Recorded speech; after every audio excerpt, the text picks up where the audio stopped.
Hello and welcome here to TalkFCB and welcome back to the channel, guys. Further reaction coming up for you today following our win last night against Real Sociedad. It was a huge win for the club and a step back in the right direction. But I think overall, what we don't want to do right now, and I think what the feeling is amongst us all, is that we don't want to get too ahead of ourselves. That's what I'm going to say first and foremost. I think looking at how you guys are feeling after that game, instead of maybe excitement and instead of maybe optimism, I think what we all felt certainly was that relief. It was a big win for us to get. I was so thankful that we were able to make that comeback and make it possible. Now, of course, we've got to try and put together a run. We still know that there's much that we need to improve. There's much that we need to do. But at the same time, I certainly think there, looking at that first half, looking at some individual displays as well from the younger players, what we can do is look at some really encouraging signs. Maybe not even just for now, but also looking to the future. Because today, Pedri's on the agenda, Araújo and Mingueza too, along with looking at the difference in structure in yesterday's performance.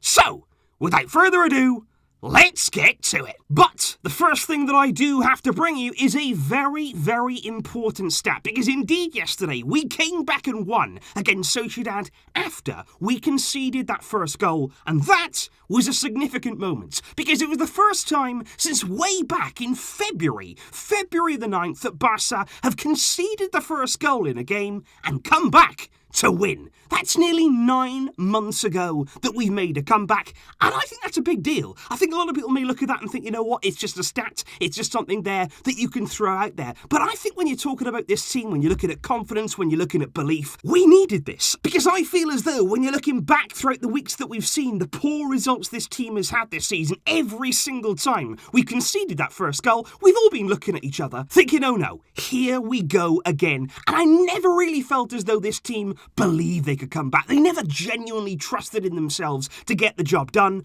But yesterday, it was a great response, a really good attitude that we showed. We were hardworking, there was real emotion, there was real passion. You look at Jordi Alba's celebration after he scored and the way the team looked really together. And I just think yesterday, making that sort of comeback after such a long time without doing it, these players can remember that, yeah, we can do this. We are capable of hitting back and coming from behind.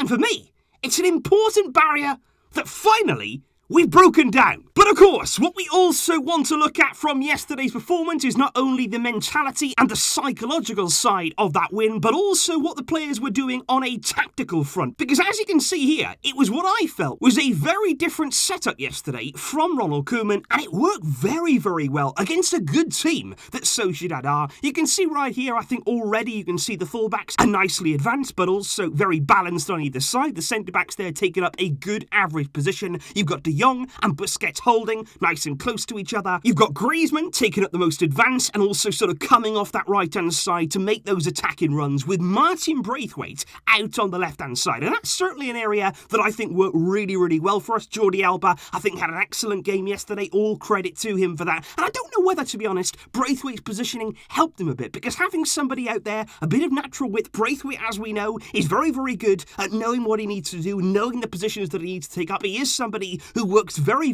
hard, and I think actually there the two work really well together. Jordi Alba was consistently overlapping, and it worked very nicely indeed. But by far and away, the area of this team and the area of this different kind of setup that I've got to really focus on, it's Messi and it's Pedri. Because when you look there at the two of them in terms of their average position, you would say they're very close together. They seem to be operating in the same sort of area, but that was the beauty of it. Yesterday, and we've seen it already with Pedri, he has an understanding with Messi. And for me, that is significant. Because obviously, as we know, Lionel Messi is an absolutely unbelievable player, and I would never say that it's difficult to play with Messi. I would never say there that it takes a lot out of a player there to actually line up and be helped by the influence of Lionel Messi, but it does at times take an intelligent player, especially when you're looking there at somebody who's as young as Pedri is. Remember, this is a guy who's only just turned 18 years old, but yesterday he had a real maturity about his game, and he seems to understand where he needs to be. I think Messi in that area, you know that he's going to come central, you know that he likes to play in that area. What you don't want to do is get in his way. What you don't want to do there is have two players in the same area, as we've seen so often this season, when you only need Messi. And that's what Pedri does. He's a hard worker, he can get around the field, he can fill in the gaps, he can work hard, he can do the pressing that Messi maybe can't do these days. But also what he can do is get involved in the build-up. He can feed Messi with passes, he can link up with Messi, he can make runs off Messi. And I think certainly Messi himself really admires that. And that's why in the Spanish media a few weeks ago it was actually reported that Messi, and I'm quoting here, was very, very impressed with what he's seen so far in his Barca career from this young man Pedri. And I think the reason why yesterday, actually right throughout this season, we've been so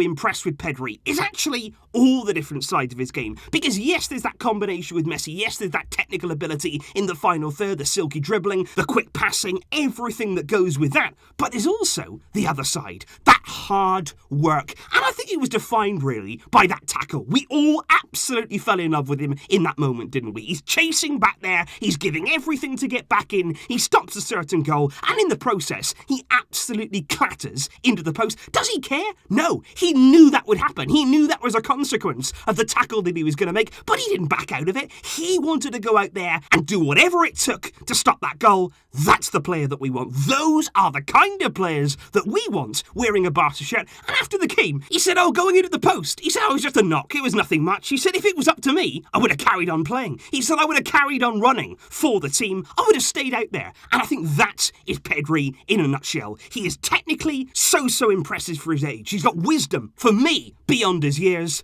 but also, crucially, he has hard work. He is somebody who cares for this team. You see that on the pitch from the first minute to the last. And he's so exciting. What a talent. And of course, it wasn't just Pedri yesterday that took centre stage in terms of the young players, because at centre-back, like I say, big credit there for Ronald Koeman for actually starting Ronald Araújo and Oscar Mingueza alongside each other in defence. And that's a partnership that certainly I have wanted to see now for a few weeks since Araújo has been back fit. I really wanted to see him and Mingueza line up at centre-back. And I've got to say, they delivered. They did exactly what we wanted from them in that area, because I'll tell you what they looked like. They looked athletic. They looked as though there wasn't a problem with pace, and it's been a long time with the Barcelona back line that I've actually felt that way. If there was a loose ball, if there was something there that was in behind the defence, I had good faith there in Mingueza, in Araújo, to get there first, to actually there capitalise and stop that space and close it down. And what I also felt throughout the game is Araújo and Mingueza so comfortable on the ball. A few times there they were put in dangerous situations. We were playing out the back, Sociedad were trying to press us, but they were really calm, really composed, and good ball playing centre-backs. And I think certainly we want to be seeing these two more. We want to be seeing them as a partnership. Clearly yesterday they showed they can work.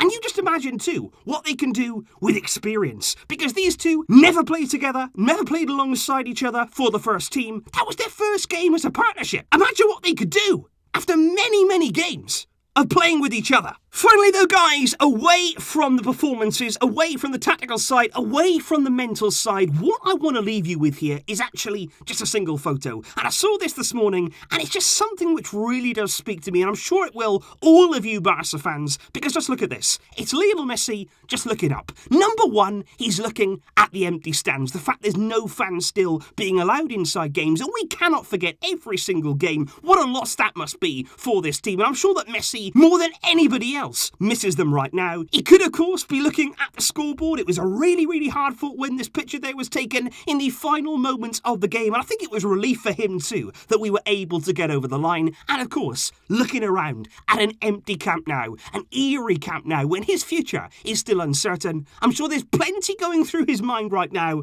and I just thought that was such an interesting photo that could have so many different explanations. And also, finally, guys, I do want to confirm the Spanish Supercopa draw, which has now been made. Barca will be facing Real Sociedad. It's also going to take place this year in Spain, as opposed to Saudi Arabia. We're going to face Sociedad once again on January the 13th in the one semi-final. In the other semi-final, it's going to be Real Madrid against Athletic, and then the final will be played on that coming weekend between the two winners of the semi-finals on the 17th of January, live from Sevilla. That's the Spanish Super Cup. A few more games there to add to the list. Let me know your thoughts in the comments down below on everything we have discussed in today's video. From the magnificence of young Pedri to the centre-back duo of Araújo and Mingueza, and from the setup of yesterday's game, a step in the right direction. But now, focus turns to Valencia. All the build-up coming for you from tomorrow. I'll see you then. But until next time, as always, Visca el Barça.